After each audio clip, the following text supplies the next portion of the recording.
যেমন মহাশক্তি, আমরা দুর্বল প্রাণী, ক্ষুদ্র শক্তির অধিকারী, তাই তাকে প্রণাম করতে হবে, তার শরণ নিতে হবে, চার চরণে শরণাগতি হয়ে থাকতে হবে, না হলে সবলের অত্যাচার হবে।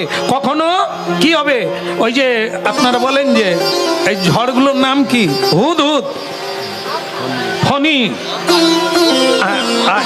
সব মনে রেখেছে না লিখে রেখেছে এরা। তা যাই হোক, এরকম ধাক্কা মারবে।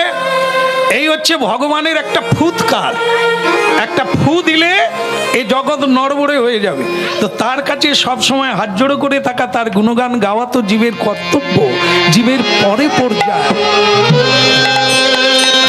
তাই রাজা সেই মা লক্ষ্মীর পায়ে প্রণাম করলে। মা লক্ষ্মী দেবী বললেন, তোমার ইচ্ছা কি? আপনাকে নিয়ে যেতে চাই। আপনি সেই মালিনী পাড়ায় উঠলেন, কই আমার ওখানে গেলেন না। তাই আমার অনুরোধ, আপনি যদি আমার গৃহে একটু পদার্পণ করেন। দেখো বেটা, এদের প্রতি বাড়িতে বাড়িতে একটু পূজা পাঠ হয়, ভক্তি শ্রদ্ধা কম বেশি সকলের আছে, তাই আমি এখানে উঠলাম। কিন্তু তুমি ডাকছো, আমি না বলতে পারি না। আমি যাব, তবে তোমার বাড়িতে উঠবো না। আগে তাহলে কোথায়? তোমার গোয়াল ঘরে যাব। যে কোনো জাতি হোক না কেন, গোয়াল ঘরের গরু হচ্ছে শুদ্ধ। গো ব্রাহ্মণ্য হিতায়। গরুর গোবর গোমূত্র ভগবানের পূজায় লাগে, নিশ্চয়ই পবিত্র। তার দুগ্ধ ভগবানের সেবায় লাগে, পঞ্চঘৃত। হ্যাঁ, তা সেই 5টা তত্ত্ব গরুর মাঠে তৈরি হয়। তাই এত বড় একটি পবিত্র জিনিস যার বাড়িতে যেখানে থাকে, সেটাই পবিত্র জায়গা। আমি তোমার গোয়াল ঘরে থাকি। রাজা স্বীকার করলেন, তাই হবে। আমি সেই জায়গাটা পরিষ্কার করে দেবো আপনার জন্য। তাই সাজানো হলো। মা আমার পালকি করে সেই রাজবাড়িতে গেলে, সেখানে গিয়ে 2 দণ্ড থেকে পূজা গ্রহণ করলেন, সেবা গ্রহণ করলেন, সবাইকে আশীর্বাদ করলেন। তারপর বললেন, মহারাজ আপনার ইচ্ছা আমি পূর্ণ করলাম, কিন্তু এইবার আমাকে বিদায় দাও, আমি মালিপাড়াতেই যাব। তুমি বলেছিলে, তোমার কথা রেখেছি, আমি এসেছি।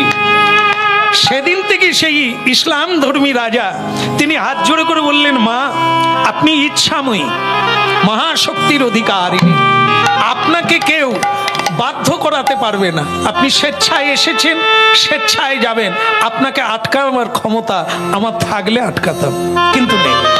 তাই আপনি যান, তবে কৃপা করে যান, যেন জন্মে জন্মে আমি ধর্মের মধ্যে থাকতে পারি। আমি আপনার কৃপা থেকে বঞ্চিত। বলো রাধারমণ কি। আমরা শেষ করব, কিন্তু সেই শেষটা তখনই করব। আর একটু আছে, যার জন্য বাক্সে এলেন তিনি কোথায়? মরা গাছে ফুল ফুটলো, এদের ঘরে ঘরে ধনের ভান্ডার ভরে গেল, রাজার ইচ্ছা পূর্ণ হলো, কিন্তু যার জন্য এলো এখনো তার সঙ্গে দেখা হবে না। পরের বছর করব না, বয়স বেড়ে যাবে, বরং করে। রাধে রাধে।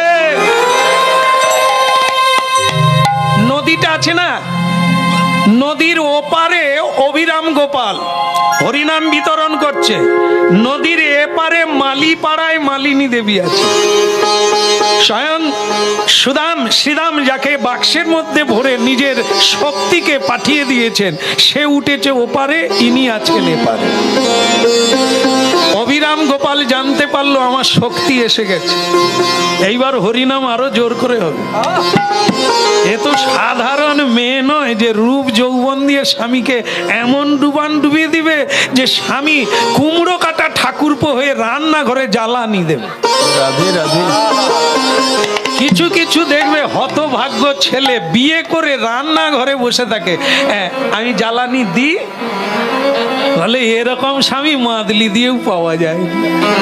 জ্বালানি দাও, আমি একটু সিরিয়াল দেখি, তুমি রান্নাটা করো। এ হতভাগারা মেয়ে পায়নি, তাই ওইটাই করে।